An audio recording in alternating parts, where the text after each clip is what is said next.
অবশেষে কিন্তু শিক্ষকরা দারুণ সুখবর পেয়ে গেলেন। আজকের সংবাদে থাকছে, আপনারা দেখতে পাচ্ছেন যে 5ই মার্চ 2025-এ প্রকাশিত শিক্ষকদের জন্য বড় সুখবর, বাড়ছে বিভিন্ন ধরনের ভাতা। তো চলুন মূল আলোচনা। তবে তার আগে অনুরোধ থাকবে, আমাদের এই ভিডিওতে যারা নতুন আছেন চ্যানেলটি সাবস্ক্রাইব করে আমাদের সাথেই থাকুন। এখানে যেটা বলা হচ্ছে যে এমপিভুক্ত বেসরকারি শিক্ষকদের উৎসব ভাতা, বিনোদন ভাতা, বাড়ি ভাড়া সহ অন্যান্য ভাতা বাড়ছে বলে জানিয়েছেন বিদায়ী শিক্ষা উপদেষ্টা ওয়াহিউদ্দিন মাহমুদ। বুধবার 5ই মার্চ শিক্ষা মন্ত্রণালয়ের সম্মেলন কক্ষে ওয়াহিউদ্দিন মাহমুদকে বিদায় এবং আর আবরারের যোগদান উপলক্ষে সংবর্ধনা অনুষ্ঠানের আয়োজন করা হয়। ওই অনুষ্ঠানে কিন্তু ওয়াহিউদ্দিন মাহমুদ কথা বলেছেন এবং ফেব্রুয়ারির মধ্যে নতুন বই পৌঁছানোর কথা থাকলেও এখনও অনেক শিক্ষার্থীর হাতে নতুন বই পৌঁছে যায়নি।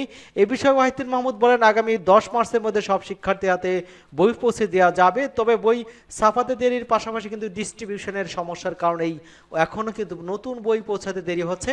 শিক্ষকদের দাবি দেওয়া নিয়ে তিনি বলেছেন, আমি সবাইকে আশ্বাস দিয়ে বুঝছিলাম যে সাধ্যমতো এবছর এবং আগামী বছরের বাজেটে যতটুকু অর্থ সংকলন করা যায় অর্থমন্ত্রীর সঙ্গে বসে আমরা যতটুকু পারি চেষ্টা করব দাবিগুলো মেটাতে।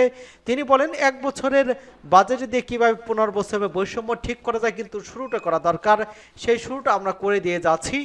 শিক্ষা প্রতিষ্ঠানের অস্থিরতা নিয়ে তিনি বলেছেন যে বিভিন্ন দাবিতে দেশের সরকারি বেসরকারি বিভিন্ন শিক্ষা প্রতিষ্ঠানের অস্থিরতা চলছিল, পুরোপুরি স্বাভাবিক হয়েছে সেটি বলা যাবে না, তবে কিছুটা অবস্থান এসেছে এমনটা তিনি দাবি করেছেন। এবং ইতিমধ্যে আপনারা জেনেছেন যে জাতীয়করণের দাবিতে কিন্তু বেসরকারি শিক্ষা প্রতিষ্ঠান, এমপিভুক্ত শিক্ষা প্রতিষ্ঠানের শিক্ষক কর্মচারী কিন্তু জাতীয় প্রেস ক্লাবের সামনে কিন্তু ব্যাপক আন্দোলন করে যাচ্ছেন এবং তারা যতক্ষণ পর্যন্ত ওই জায়গায় এসে শিক্ষা উপদেষ্টা বা সহ যে কোনো দায়িত্বশীল এসে যদি ঘোষণা না দেন তাদের কতটুকু বাড়ানো হচ্ছে, সেক্ষেত্রে কিন্তু তারা সেখান থেকে উঠবেন না বলে ইতিমধ্যে কিন্তু জানিয়ে দিয়েছেন।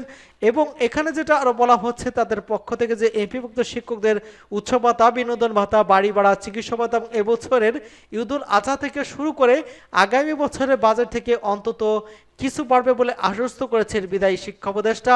শিক্ষকদের অবসর এবং কল্যাণ ভাতার জন্য একটি তহবিল তৈরি করা হচ্ছে বলেও জানান তিনি। এর আগে কিন্তু বেলা 11টার দিকে বঙ্গবন্ধু অন্তর্বর্তী সরকার নতুন উপদেষ্টা হিসেবে শপথ নেন ঢাকা বিশ্ববিদ্যালয়ের ঢাবির অধ্যাপক আর আবরার। তাকে শপথ বাক্য পাঠ করান রাষ্ট্রপতি মোহাম্মদ শাহাবুদ্দিন আহমেদ এবং অধ্যাপক আবরারকে শিক্ষামন্ত্রীর দায়িত্ব দেওয়া হয়েছে। ওয়াহিউদ্দিন মাহমুদ শুধু পরিকল্পনার দায়িত্ব পালন করবেন এমনটাতে কিন্তু জানা গিয়েছে।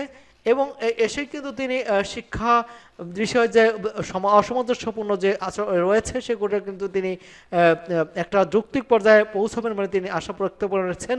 এবং ওয়াহিদুর মোহাম্মদ তিনি কিন্তু স্পষ্ট ভাষায় বলে গেছেন যে শিক্ষকদের জন্য ভাতা বাড়ানো হচ্ছে এবং এটা অর্থ মন্ত্রণালয়ের সাথে বসে কিন্তু তিনি চেষ্টা করে গেছেন। এবং সেক্ষেত্রে কিন্তু তিনি আরো বলেছেন যে এক বছরের বাজেট দিয়ে কিভাবে 15 বছরের যে বৈষম্য রয়েছে সেটা ঠিক করা যায়। শিক্ষা প্রতিষ্ঠান অস্থিরতা নিয়ে তিনি বলেছেন, বিভিন্ন দাবিতে দেশের বেসরকারি বিভিন্ন প্রতিষ্ঠানে কিন্তু অস্থিরতা ছিল, পুরোপুরি স্বাভাবিক হয়েছে এটা বলা যাবে না, তবে কিছুটা অবস্থানে এসেছে। এবং এমপিভুক্ত শিক্ষকদের উৎসব ভাতা, বিনোদন ভাতা, বাড়ি ভাড়া, চিকিৎসা ভাতা এবং ঈদুল ফিতরের আজহা থেকে শুরু করে আগামী বছর বাজেট থেকে অন্তত কিছুটা বাড়বে বলে তিনি বিশ্বাস করেন বা তিনি আশ্বস্ত করেছেন। এবং বিদায়ী শিক্ষা উপদেষ্টা তিনি বলেছেন যে শিক্ষকদের অবসর এবং কল্যাণ ভাতাজের একটি তহবিল গঠন করা হচ্ছে বলে তিনি জানিয়েছেন।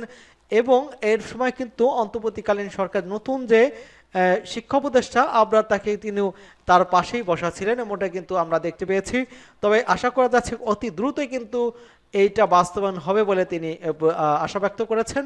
সকলকে ধন্যবাদ জানাচ্ছি এবং আমাদের চ্যানেলকে যারা এখনো সাবস্ক্রাইব করেনি চ্যানেলটি সাবস্ক্রাইব করে আমাদের সাথেই থাকুন।